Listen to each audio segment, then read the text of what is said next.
Untuk menjadi wali, untuk menjadi dapat ridhonya Allah itu sebenarnya sederhana. Termasuk ada cara jadi wali yang agak kacau, tapi ini ya benar, asal niatnya benar. Itu Nabi Ayub, itu kan seorang nabi, pernah diuji Allah. Ini ada di Sahih Bukhari. Nanti kamu tanya hadisnya sahih enggak? Ini ada di Sahih Bukhari. Kadang orang kota itu aneh, enggak ahli hadis tapi tanya sahih enggak? Padahal andekan dibodoni sahih ya ngandel saja. Jadi kadang ya aneh. Oh enggak tahu kok tanya gitu. Itu Nabi Ayub itu sudah kaya, pas itu sudah kaya, bukan cerita yang masih miskin, memang sudah kaya. Beliau di kamar dihinggapin satu belalang dari emas. Setelah belalang itu dikejar, ternyata yang jenis itu banyak, semuanya dari emas. Ngambil sana sini, ini yang kesak ini dipenuhin, saku ini dipenuhin, sampai banyak. Terus sama Allah digojlok, kamu itu nabi saya, kenapa kamu mengumpulkan harta sebanyak itu? Kamu itu nabi saya kok rakus? Jawabannya Nabi Ayub unik. Ya Allah, siapa yang bisa kenyang dari rahmatmu? Ya, jadi kalau kamu punya uang 1 miliar, kok ingin 1 miliar 100, ingin 1 miliar 200, itu cara ngitung bukan uang. Ya Allah, siapa yang bisa kenyang dari rahmatmu? Karena rahmat Allah tidak terbatas. Sudah Gusti, tenang saja. Meskipun saya gini, rahmat Anda tidak akan habis. Sehingga waroi ada ilmunya, tomak juga ada ilmunya, termasuk ragus itu juga ada ilmunya. Misalnya begini, ini contoh ragus yang ada ilmunya begini. Ini saya beri contoh. Mungkin yang boleh niru orang-orang soleh, kalau nggak soleh jangan. Imam Syafi'i ini cerita nyata. Imam Syafi'i itu dulu ketika ngaji masih muda itu nggak suka sama guru yang kaya. Kebetulan dia punya guru miskin terus. Namanya Sufyan As-Tsauri, itu miskinnya Masya Allah. Sufyan bin Uyainah juga miskin. Jadi dia miskin, punya guru miskin terus. Sehingga idolanya ya sama guru-guru yang miskin. Suatu saat guru-guru ini menyarankan dia ngaji Imam Malik. Imam Malik itu kaya raya. Itu babutnya Imam Malik kalau diinjek itu mata kakinya tidak kelihatan saking halusnya. Kalah Indonesia lah kalah. Imam Malik itu gaya.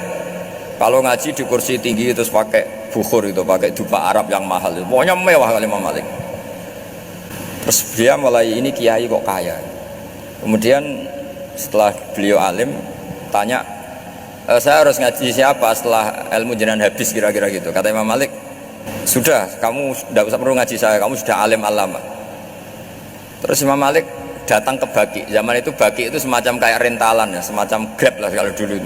Mana kafilah yang mau ke Irak? Ya sudah terus. Oh kita mau ke Irak. Ini antar ke Muhammad bin Hasan As-Syaibani. Itu dibiayai sama Imam Malik. Grabnya ya dibayarin, itu kafilahnya itu ya dibayarin. Imam Syafi'i disangoni surrotan min dhahabin. Jadi satu kepes uang dikasihkan. Itu pernah tak hitung semurah-murahnya itu sekitar 60 juta. Imam Syafi'i mulai mikir, kiai yang saya kritik lomo, sing kiai miskin tak puji, gak pernah ngamal kan, tentu orang miskin kan. Setelah datang ke Muhammad bin Hasan As-Syaibani, beliau itu pakar usul fikih, muridnya Abu Hanifah. Beliau al-usuli, pakar usul fikih. Itu Muhammad bin Hasan As-Syaibani itu kalau ngitung emas, itu di ruang tamu. Uangnya miliaran, emasnya banyak. Dari kota ini dipindah ke kota ini, emas kalau ngitung di ruang tamu. Bukan di kamar, di ruang tamu. Imam Syafi'i tambah kaget. Imam Malik kayak gitu sudah saya soal, malah ini kaya raya. Setelah Imam Syafi'i kelihatan kaget, digojlok sama Muhammad bin Hasan As-Syaibani karena beliau senior. Atajabu min hadza, kamu aneh melihat ini? Iya. Kenapa? Ulama kok kaya raya. Terus kata Muhammad bin Hasan, ya sudah, uang ini tak kasihkan orang-orang fasik, binti gue demenan, gue nyabu, gue macam-macam. Oh jangan, nanti dipakai maksiat. Oh jenengan mawon sing suka. Semenjak itu Imam Syafi'i rubah mindset. Jadi kalau kampus ini ingin akreditasi A, ingin mulia, ingin apa, kamu ridho kalau yang punya prestasi seperti itu adalah orang-orang fasik. Ridho enggak? Enggak kan? Maka didoakan ini. Nah itu namanya berpikir secara usuli. Kamu jangan hanya nuruti karena berpikir waroi terus kamu benci kekayaan, benci pangkat, benci apa, enggak bisa seperti itu. Karena pangkat dan kekayaan ketika dikelola secara kesolehan maka akan menjadi energi positif yang luar biasa. Semenjak itu Muhammad bin Hasan As-Syaibani berhasil mendidik Imam Syafi'i. Sampai akhirnya keterusan Imam Syafi'i berpendapat kalau orang Islam bisa bikin rumah tingkat kok punya rumah reok, itu haram kata. Ini keterusan. Kalau bisa jadi bupati kok jadi ketua RT juga haram. Karena al-Islam ya'lu wala yu'la alaih. Islam itu luhur bukan bisa diluhurin. Sehingga rata-rata orang Syafi'iyah termasuk kiai-kiai Indonesia itu rata-rata ya agak-agak politikus. Ya agak-agak kedonyan, mungkin sebagian kedonyan tenan gitu loh. Karena nggak ridho gitu loh kalau kesempatan itu dikuasai orang fasik kemudian menjadi kekuatan maksiat. Coba kalau bupati itu orang yang fasik, kemudian programnya supaya rakyat seneng semalaman dangdutan yang purno misalnya, supaya rakyat seneng dibolehkan dugem, dibolehkan judi. Tapi kalau yang jabat orang soleh kan ada beberapa perda yang menolak penyakit apa? Masyarakat. Jadi kamu jangan melihat bahwa kepangkatan ini hanya sebagai alat korupsi, alat otoriter, enggak. Asal kena orang soleh, maka ini menjadi energi kesolehan atau energi positif. Sebab itu ketika Allah muji para nabi yang soleh, diantaranya disifati apa? Faqad ataina ala Ibrahim al-kitab wal hikmata, terusannya ayat wa atainahum mulkan azim. Dan Nabi Ibrahim dan keluarganya tak kasih kerajaan yang besar. Nah sekarang masih banyak orang yang cara pandang ngapain bikin unisula yang megah, ngapain berambisi punya akreditasi A dan sebagainya. Menyoal seperti itu salah secara usul fikih. Karena secara usul fikih kesempatan yang baik tentu harus diperjuangkan oleh orang-orang yang soleh. Karena ini supaya jadi otoritas yang positif. Itu dulu ada latihannya. Jadi orang dulu itu gampang sekali ketika milih miskin ditanya, kenapa miskin? Saya ingin hisab saya ringan. Tapi ketika mereka kaya yang soleh, supaya harta ini tidak dipakai orang yang nanti dipakai maksiat. Kita misalnya orang soleh kok mau pangkat, karena kita ada ridho kepangkatan itu dipegang orang maksiat, kemudian menjadi energi maksiat. Begitu juga seterusnya. Maka ulama dulu itu rileks. Sampai Syekh Nawawi Al-Bantani itu nanti bisa dicek di tafsir Qul hal yastawil ladzina ya'lamuna wal ladzina la ya'lamun. Beliau muji-muji ulama. Kemudian ada seorang yang agak hasud mungkin. Tanya begini. Hebatnya ulama itu begini-begini. Terus ditanya, tapi kenapa kita sering melihat ulama ngantri proposal di rumahnya bupati kan? Sementara bupati nggak pernah datang ke ulama ngaji ihya. Jawabannya Imam Syekh Nawawi itu unik. Ya karena ulama itu tahu gunanya uang, sehingga nyari uang untuk pondok, untuk masjid. Sementara bupatinya tidak tahu gunanya ilmu, maka tidak pernah ngaji. Jadi ya ringan saja oleh. Jadi ya sudah seperti itu. Jadi kalau ada ulama kedonyan, anggap saja karena tahu gunanya uang. Jadi kenapa ulama ngantri di kabupaten, bukan bupati ngantri di ulama? Jawabannya karena ulama tahu gunanya uang, sementara bupatinya nggak tahu gunanya ilmu. Ya kira-kira gitulah. Ada ustadz tidak ganteng, kesensem rondo cantik, karena tahu gunanya ustadz itu. Artinya tahu gunanya kalau saya nikah nanti punya anak jadi gus, karena kan dia kiai gitu. Tapi rondone raro gunanya dia karena miskin gitu. Jadi ulama dulu itu rileks menafsirkan apa saja itu rileks, termasuk saat terpojok itu rileks karena semuanya dianalisis pakai ilmu. Sehingga ciri utama wali itu apa? Ala inna awliya Allahi la khaufun alaihim walahum yahzanun. Enggak ada rasa takut, enggak ada rasa gampang, karena melihat sesuatu itu gampang saja. Saya ulang lagi, melihat sesuatu itu gampang saja, ringan. Saya beri contoh ya betapa pentingnya mindset ya, cara berpikir. Orang itu menjadi kikir itu karena nganggap hidup itu lama dan uang itu penting. Kalau zaman Nabi itu sederhana kalau melihat hidup. Pernah suatu saat Nabi itu punya jatah makan, karena Nabi itu hidupnya juga pas-pasan. Jadi Nabi itu unik. Beliau di satu sisi kaya raya, bisa ngrumat Abu Hurairah, Ammar, Suhaib. Ashabu Sufa itu dirawat Nabi semua. Itu kan kaya, bisa ngerawat sekian orang. Tapi di sisi yang lain untuk pribadinya beliau miskin. Kadang nggak bisa makan hari itu. Tapi di saat yang sama bisa merawat Ahlus Sufa. Jadi keliru kalau orang hanya cerita Nabi itu miskin, untuk makan dirinya aja susah. Itu keliru. Kelirunya kalau tidak diteruskan, tapi Nabi mampu menghidupi Ahlus Sufa. Singkat cerita jatah makannya Nabi itu dikasihkan orang ketika Nabi ditanya, ya Aisyah, makanan jatah saya di mana? Oh ya Rasulullah, tadi ada orang minta tak kasihkan, maka makanan itu habis. Apa kata Nabi? Kamu salah Aisyah, yang kamu kasihkan itu justru yang masih. Ya, yang kamu kasihkan itu justru yang masih. Sehingga Nabi menganggap, makanya Nabi terus ngendikan, ya kalau mukhatabnya lelaki ya kira-kira begini, wahallaka min malika illa ma akalta fa'afnaita walabista fa'ablaita.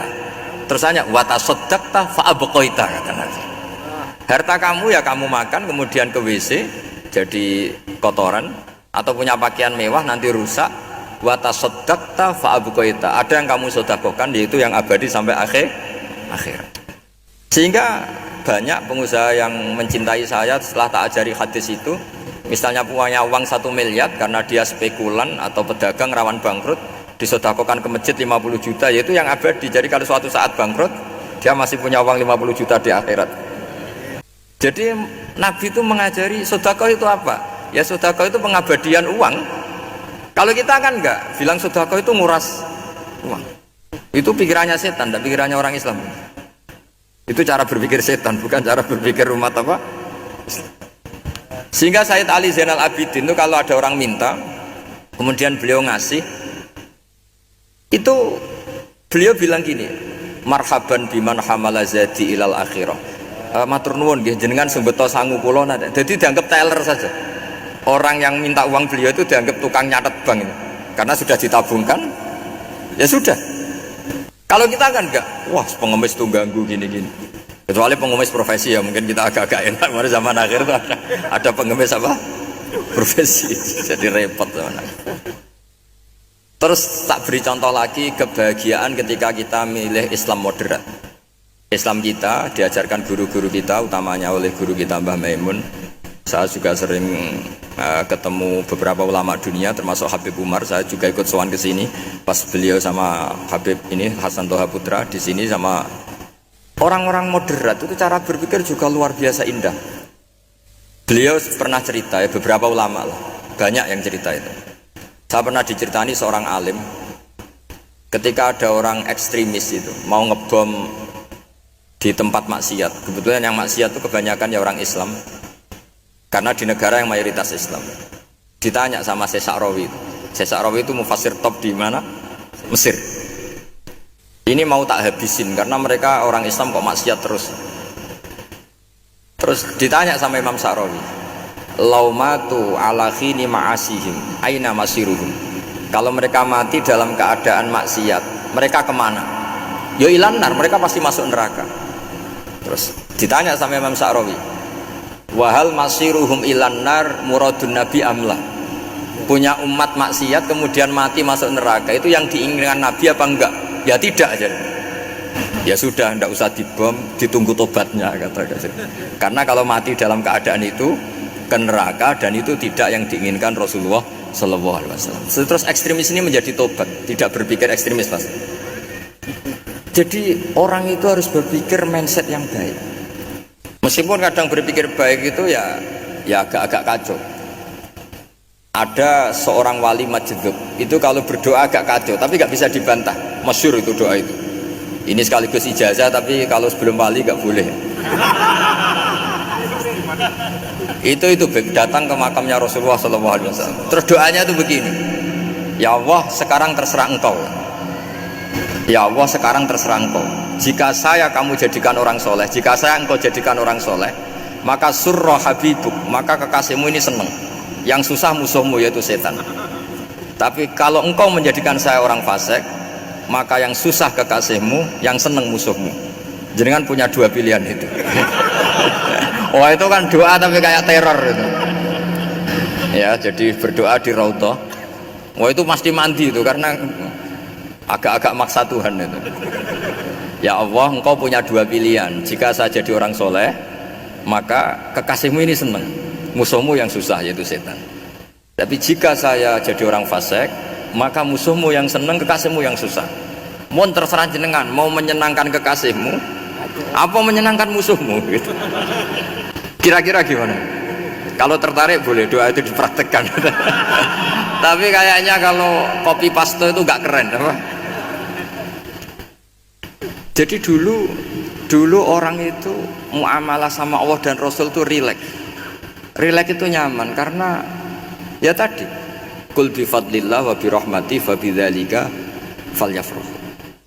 Sehingga Imam Izzuddin bin Abdissalam itu ngendikan innalladzina yarmunal muhsanatil ghafilat. Di antara kebaikannya ibu-ibu atau mbak-mbak ini harus berstatus ghafilat.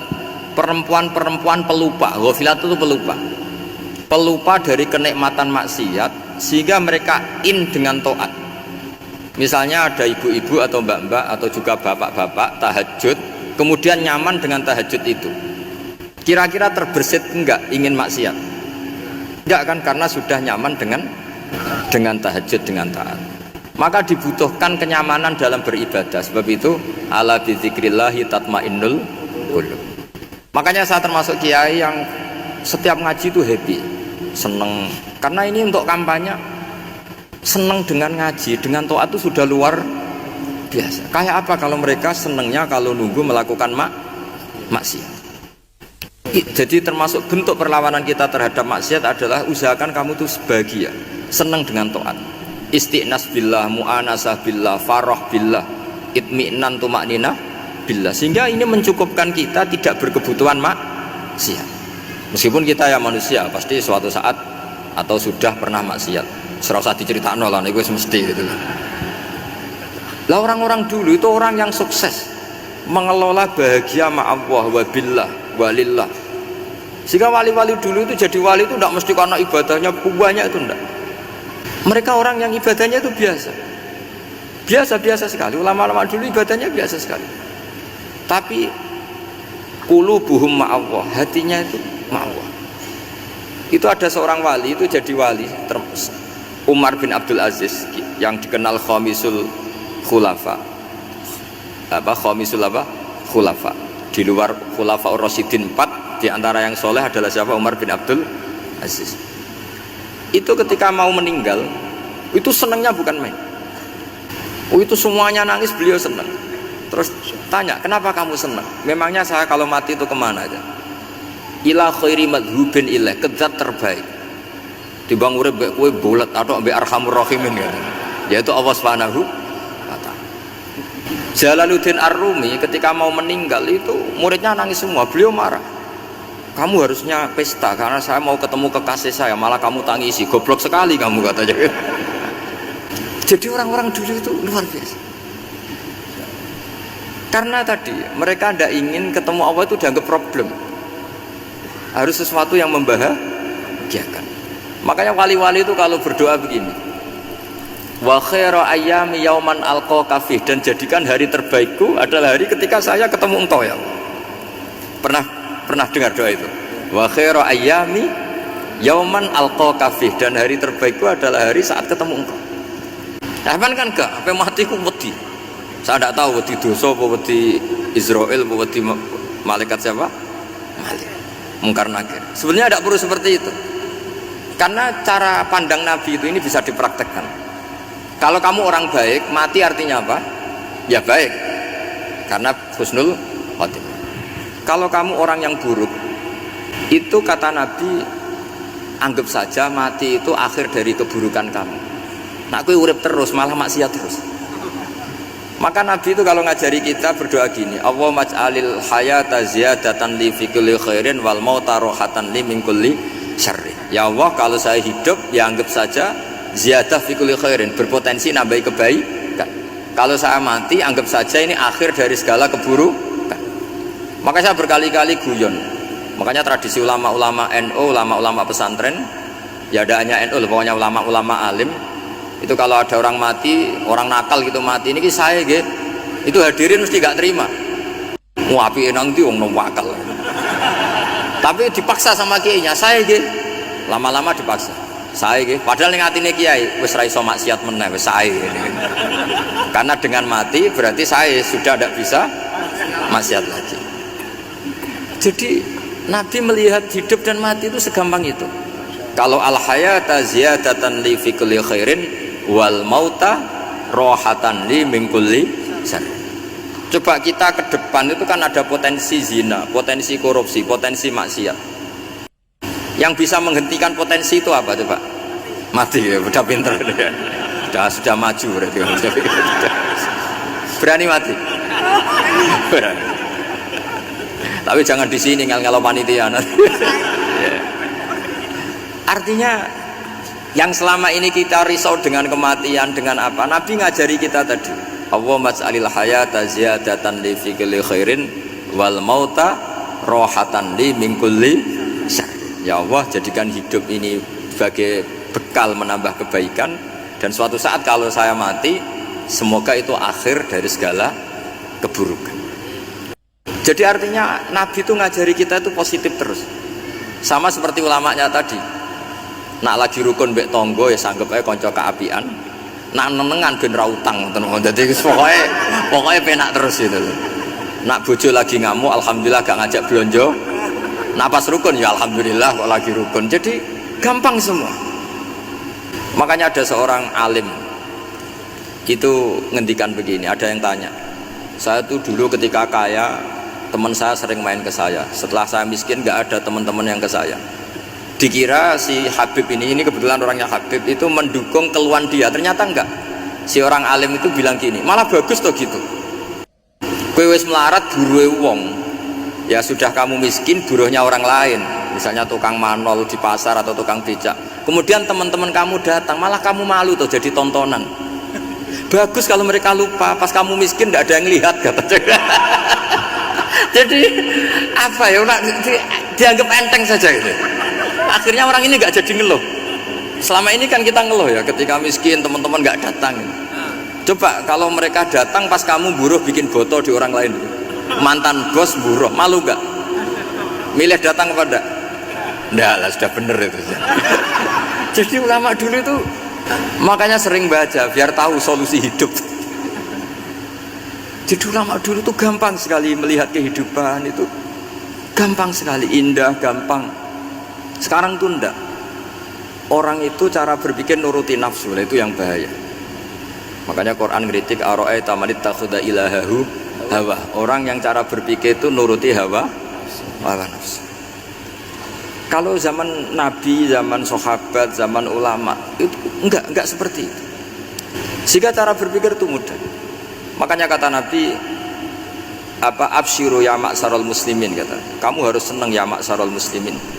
Allah sekarang buka pintu langit yang sebelumnya nggak pernah dibuka, dan Allah yubahi bikum malaikatah, dan Allah membanggakan kamu kepada para malaikatnya. Kenapa? Umatnya Muhammad, umatnya Rasulullah Muhammad SAW itu kalau sampean kepengen mati setiap saat itu baik, itu resepnya gampang kata Nabi. Addu faridotan wantadzoru ukhra. Jadi Allah memberitahu, ya Muhammad, umatmu ini luar biasa. Jadi misalnya tadi kita sholat subuh, ditanya, Bahak kamu sekarang ngapain? Nunggu sholat duhur ya. Setelah sholat duhur ditanya lagi, nunggu apa? Asar. Sehingga faman kanat hijratuhu ila Allah wa rasulih fa hijratuhu ila Allahi. Jadi kalau ya sudah, ini tak ijazahkan, kalau setelah sholat subuh nunggu apa? Duhur. Setelah duhur nunggu. Sehingga ketika kita mati itu statusnya penunggu sholat. Tapi kamu kan enggak, miskin, kenapa? Penunggu kaya, itu nggak masuk surga ya. Penunggu kemapanan, berarti kan menunggu sesuatu yang seleranya nafsu. Beda kalau penunggu sholat, berarti kamu di dunia menunggu ritual ibadah. Maka diantara ijazahnya Nabi apa? Addu faridotan wantadzoru ukhra, melakukan satu fardu, kemudian kita menunggu tugas berikutnya. Jadi niati saja setelah subuh nunggu apa? Duhur. Setelah duhur, meskipun kita di perapatan, apa? Nunggu asar. Tapi ya asar betul, jangan nunggu tok pas asar enggak. Jadi sebetulnya umat ini gampang sekali.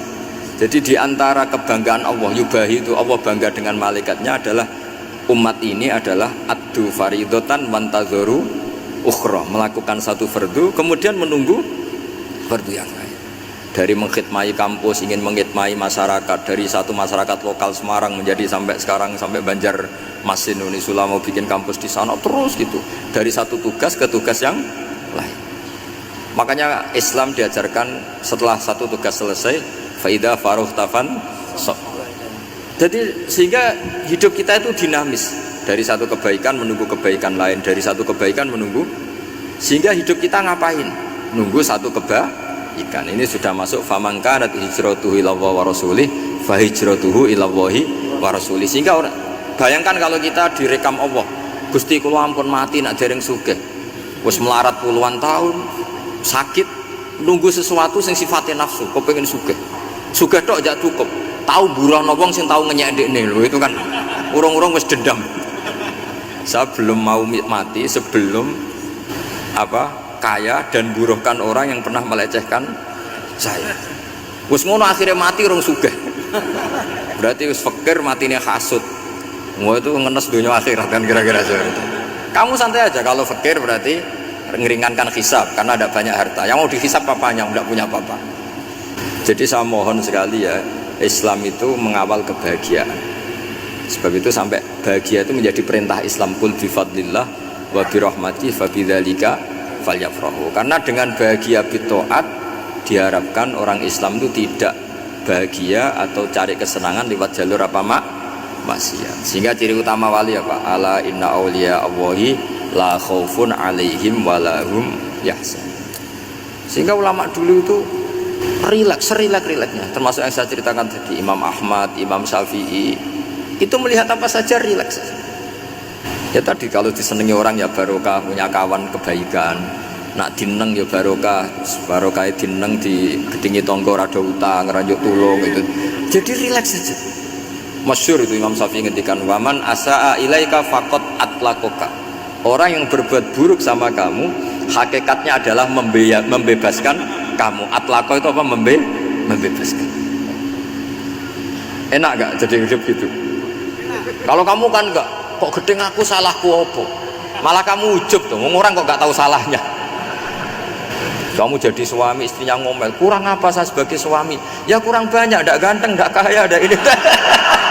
Malah kalau diterangkan malah parah toh. Ya sudah rileks saja, kalau dia ngomel ya tadi alhamdulillah dapat pahala tanpa apa? Biaya. Terus ngomel kan butuh energi, paling yang tidak kuat 3 jam. Nanti juga berhenti apa? Sendiri. Terus ambil nilai positifnya, misalnya ngomel sama suaminya, bagus lah. Kalau ngomel sama tetangga malah kayak apa gitu aja udah. Jadi ulama dulu itu gampang sekali melihat hidup. Rasulullah ya gitu, melihat hidup tuh gampang saja. Ketika tanya, ya Aisyah apa ada sarapan? Tidak ada ya Rasulullah, ya sudah saya tak puasa. Jadi enteng saja. Kadang-kadang beliau ingin puasa, ya puasa sunat, ada sarapan nggak jadi puasa. Rileks. Nabi itu rileks. Kalau ngajari kebaikan juga rileks. Nah sekarang itu banyak orang yang karena mungkin kurang baca, Islam itu kayak menjadi aturan yang bengis, yang repot, yang mengekang. Itu tidak seperti itu. Yuridu wa bikumul yusra wala yuridu bikumul usra. Allah menghendaki agama ini mudah. Sehingga ada sahabat diimami Mu'ad itu baca Baqarah. Sahabat ini pekerja petani, mufarokoh ditinggal. Ketika Mu'ad lapor, ya Rasulullah ini ada orang munafik, tengah-tengah sholat mufarokoh saya ditinggal. Yang disalahin itu tidak yang ninggal tapi Mu'ad. Afattanun anta ya Mu'ad, kami itu tukang fitnah, masa ngimami petani pakai surat Baqarah. Jadi yang disalahkan ini imamnya. Kalau kamu jadi imam, sholatnya ya yang cepat. Makanya terus banyak orang kecepetan karena tadi. Jadi Nabi itu enteng sekali. Jadi apa ya, Nabi itu beda dengan yang kita bayangkan, beda. Nabi pernah ngaji di masjid, kemudian ada tetangga lewat pakai cangkul ke kebun. Semua sahabat gerutu, ini orang tidak benar, ada Nabi ngaji ditinggal saja ke kebun, tidak ikut ngaji. Jawabannya Nabi, tidak, itu bagus, itu ikut sunnah saya. Kenapa ya Rasulullah? Dia kerjanya nyari halal, dan untuk menghidupi keluarganya itu juga ajaran saya. Sehingga yang ngaji ya ajarannya Nabi, yang nggak ngaji karena kerja mencukupi keluarga juga ajarannya Nabi. Segampang itu. Kalau kayaknya kamu kan, wos gak roh akhlak kan gitu. Nabi rileks saja nggak gini. Sampai bisa lihat itu di Ikhya, di bab Fadhailul Kasbi. Makanya ini penting sekali supaya orang itu berpikir Islam atau mendakwahkan Islam itu berdasar sanad ya yang muttasil yang pernah dilakukan Rasulullah Shallallahu Alaihi Wasallam. Semoga barokah. Assalamualaikum warahmatullahi wabarakatuh.